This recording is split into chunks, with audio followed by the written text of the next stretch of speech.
श्री रामचरितमानस एक ऐसा ग्रंथ है कि इसका जितना अध्ययन किया जाता है तो उतने ही रहस्य निकल करके आते हैं और इसकी एक एक पंक्ति में कुछ न कुछ सीखने को मिलता है। अगर उसका ध्यानपूर्वक अध्ययन किया जाए तो उससे बहुत कुछ सीखने को हम पा सकते हैं। दोस्तों, इसी प्रकार श्री रामचरितमानस अगर कोई व्यक्ति अपने जीवन में उतार लेता है, अगर उसका कुछ प्रतिशत भी उतार लेता है तो उसका कल्याण हो जाएगा और वो मोक्ष को भी प्राप्त हो सकता है।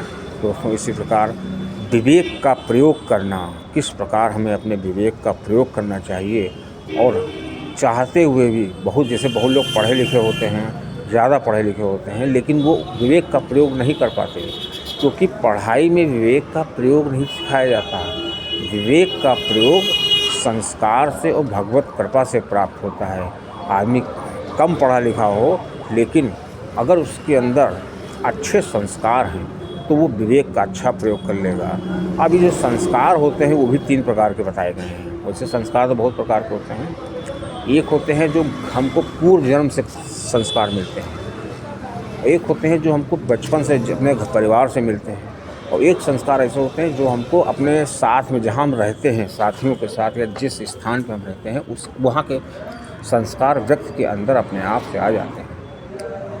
अब दोस्तों, ये जो संस्कार होते हैं यही विवेक का निर्माण करते हैं, क्योंकि हम जैसे संस्कार करेंगे और संस्कार हम उसी तरह से करेंगे, मतलब जो संस्कारों हमें सिखाया गया उसी तरह से हमारे अंदर विचार आएंगे, और जिस तरह से विचार आएंगे उसी तरह से हम कृत करेंगे, और उन कृतों को जो उनकी मॉनिटरिंग होती है वो हमारे संस्कार करते हैं। दोस्तों, ये बहुत ही रोचक बात है कि जब श्री राम जी वन में थे और उस समय श्री सीता जी का हरण हो गया था, तो जाहिर सी बात है जब श्री सीता जी का हरण हो गया तो श्री राम जी विलाप कर रहे थे और श्री सीता जी को ढूंढ रहे थे। अब जब श्री सीता जी को वो ढूंढते ढूंढते जा रहे थे दंडकारण्य वन, उधर श्री शिव जी जो थे वो अगस्त ऋषि के पास कथा सुन रहे थे, श्री राम जी के बारे में, श्री राम जी से के बारे में जानना चाहते थे। अब दोस्तों, श्री राम जी के बारे में उन्होंने बताया। अब श्री राम जी को लगा कि श्री शिव जी और श्री पार्वती जी दोनों लोग आए थे, और श्री राम जी और श्री शिव जी, राम जी की जब कथा सुन के जब श्री शिव जी वहाँ से जाने लगे तो श्री शिव जी की इच्छा हुई कि क्यों ना अपने प्रभु श्री राम जी के हम दर्शन कर लें, और वो इसी इच्छा से श्री राम जी के दर्शन के लिए बढ़े, और वो बस सोच रहे थे कि मुझे किसी भी प्रकार से श्री राम जी के दर्शन हो जाए। इधर श्री शिव जी और श्री पार्वती जी ऊपर जा रहे होते हैं, ऊपर से देख रहे होते हैं, नीचे उनको श्री राम जी और श्री लक्ष्मण जी दोनों लोग दिखाई देते हैं। अब श्री शिव जी को लगा कि ये जो श्री राम जी और लक्ष्मण जी हैं, सीता जी जो हैं नहीं है यहाँ पे। तो जब उन्होंने ध्यान से देखा तब उनको लगा कि हाँ, श्री राम जी जो है अपनी पत्नी के लिए व्याकुल हैं और वो पत्नी जो है उनका हरण हो गया है और वो उसको ढूंढ रहे हैं। उन्होंने कहा श्री सीता जी से कि देखो यही श्री राम जी हैं। तो चूँकि वो सती जी थी, उस समय वो पार्वती जी नहीं थी, वो श्री सती जी थी। ये सतयुग की बात है, वो त्रेता की बात है। तो सती जी ने उनसे कहा कि ये मन में उनके आया कि ये कैसे भगवान हो सकते हैं जो हमारे पति के आराध्य हैं, और ये अगर भगवान होते तो अपनी पत्नी के लिए इतना बेचैन क्यों होते? क्या उनको अपनी पत्नी का बारे में पता ना होता अगर वो भगवान होते हैं? तो श्री शिव जी ने उनको समझाया कि ये जो है लीला कर रहे हैं मानव अवतार में, मतलब ये चाहे तो अपनी पत्नी को 1 मिनट में ला सकते हैं, लेकिन ये चाहते हैं कि एक आम आदमी, एक मानस जो है इस चीज़ को समझे, क्या संस्कार होते हैं, किस तरह से हमको व्यवहार करना चाहिए, कैसे कठिनाइयाँ आती हैं, कैसे हमको आचरण करना चाहिए। लेकिन श्री पार्वती जी, श्री सती जी को ये चीज़ समझ में नहीं आ रही थी। वो श्री शिव जी ने बहुत समझाया उनको कि ये जो है भगवान है। तो श्री सती जी ने कहा मुझे तो इनकी परीक्षा लेनी पड़ेगी।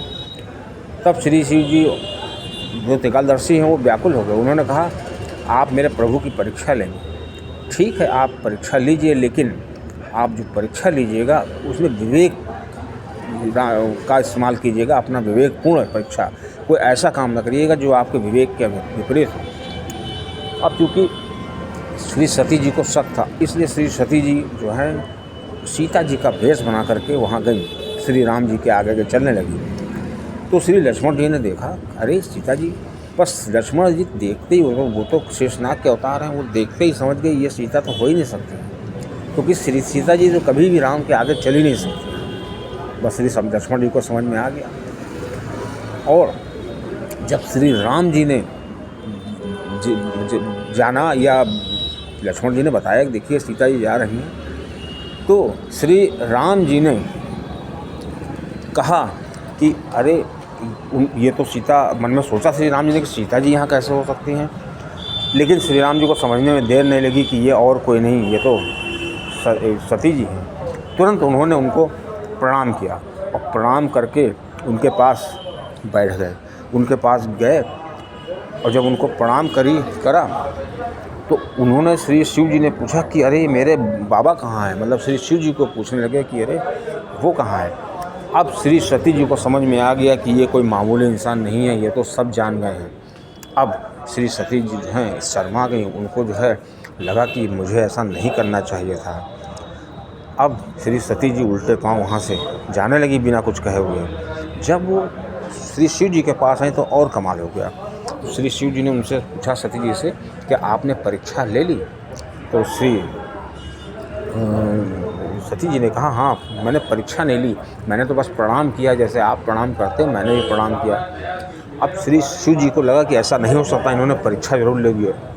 अब श्री शिव जी ने ध्यान किया। जो श्री शिव जी ने ध्यान किया तो उन्होंने वो सब देख लिया जो सती ने वहाँ किया था। अब श्री शिव जी को बस लगा कि अरे ये तो सती ने तो हमारी माता, मतलब वो श्री शिव जी जो है श्री सीता जी को माता मानते हैं, तो इन्होंने हमारी माता का रूप ले लिया है। बस दोस्तों, श्री शिव जी ने वहीं से सती का त्याग कर दिया। अब दोस्तों देखिए, यहाँ पर बात आती है विवेक की। श्री शिव जी ने श्री सती जी से कहा था कि हम विवेक से कार्य लीजिएगा, ये मानस में भी बताया गया है, तुलसी बाबा जी ने बताया है।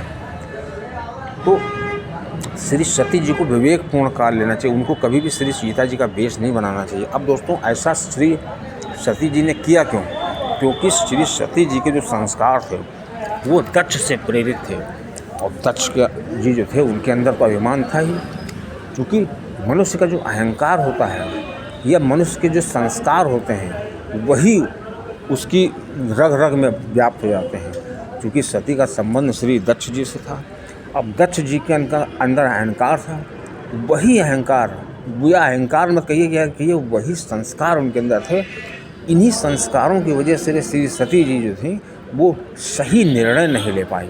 हालांकि ये लीला थी, लेकिन फिर भी अगर एक व्यवहारिक तौर पे देखा जाए तो इसी वजह से श्री सती जी को बहुत ही ज़्यादा दिक्कतों का भी सामना करना पड़ा, उनको पुनः जन्म लेना पड़ा। अब दोस्तों, अब बातें करते हैं कि ये जो संस्कार होते हैं ये हमको जो प्राप्त होते हैं, ये किसके कोई स्कूल नहीं होता, इसकी कोई कॉलेज नहीं होता है। क्योंकि मनुष्य को अगर अच्छे संस्कार चाहिए तो उसको एक बहुत ही अच्छे संगत में रहना चाहिए।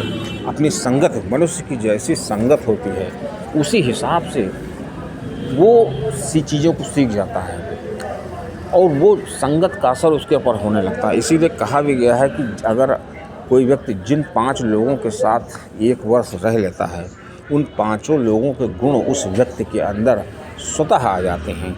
इस प्रकार जो श्री शिव जी थे, उन्होंने श्री सती जी को जब समझाया, उसके बाद भी वो जब सही निर्णय नहीं ले पाए, तो इससे ये जाहिर होता है कि संस्कारों का बहुत ही बड़ा महत्व होता है।